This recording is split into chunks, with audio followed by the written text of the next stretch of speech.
अस्सलाम वालेकुम।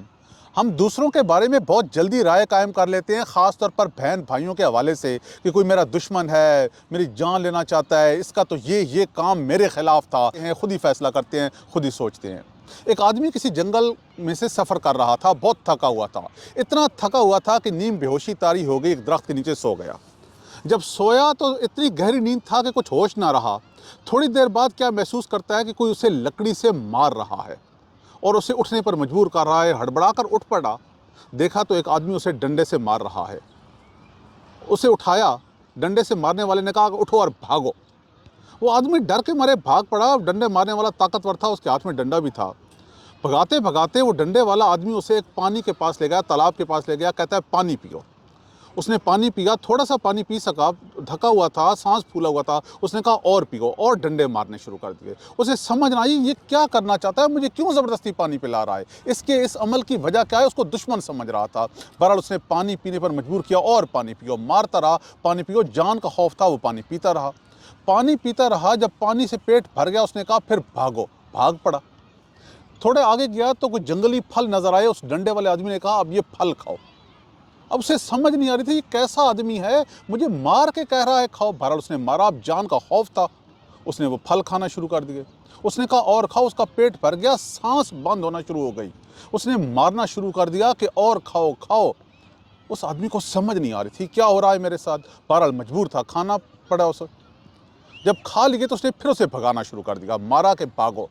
भागते भागते सांस इतना फूला कि उसे कै होना शुरू हो गई। जब कै होना शुरू हुई तो थोड़ी देर के बाद जब उसने कै की तो वो फल और पानी बाहर निकला तो देखा कि उसके मुंह से एक सांप बाहर आ गिरा है। वो हैरान परेशान हुआ कि ये कहाँ से आ गया।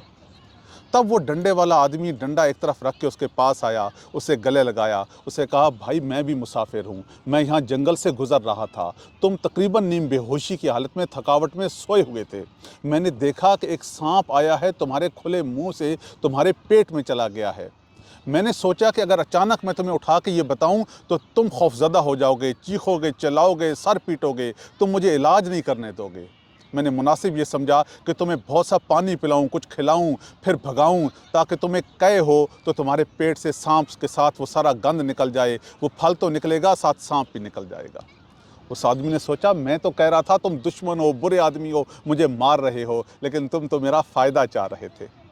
ख़ास तौर पर वालिदैन, बड़े बहन भाई या आपके असातिज़ा, रिश्तेदार, ये नहीं कि वो फ़िज़िकल मारें, ये तो एक हकायत है ना, लेकिन आपको बहुत कुछ कहते हैं, समझाते हैं, रोक टोक करते हैं। हम कितना गुस्सा करते हैं, बुरे बनते हैं वो हमारे लिए, बातें सुनते हैं, लेकिन हकीकत में वो हमें किसी सांप से, किसी आफत से, किसी मुसीबत से बचाना चाहते हैं।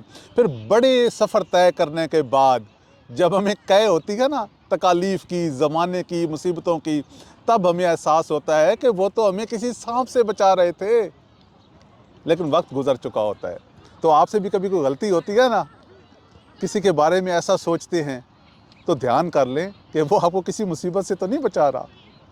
अल्लाह ताला हमारे रिश्तों को, हमारे ताल्लुकात को कायम रखे, और हमें कोई भी जजमेंट पास करने से पहले, किसी के बारे में फ़ैसला करने से पहले, राय देने से पहले, किसी को बुरा करने से पहले सोचने समझने की हिम्मत और ताकत दें। वस्सलाम।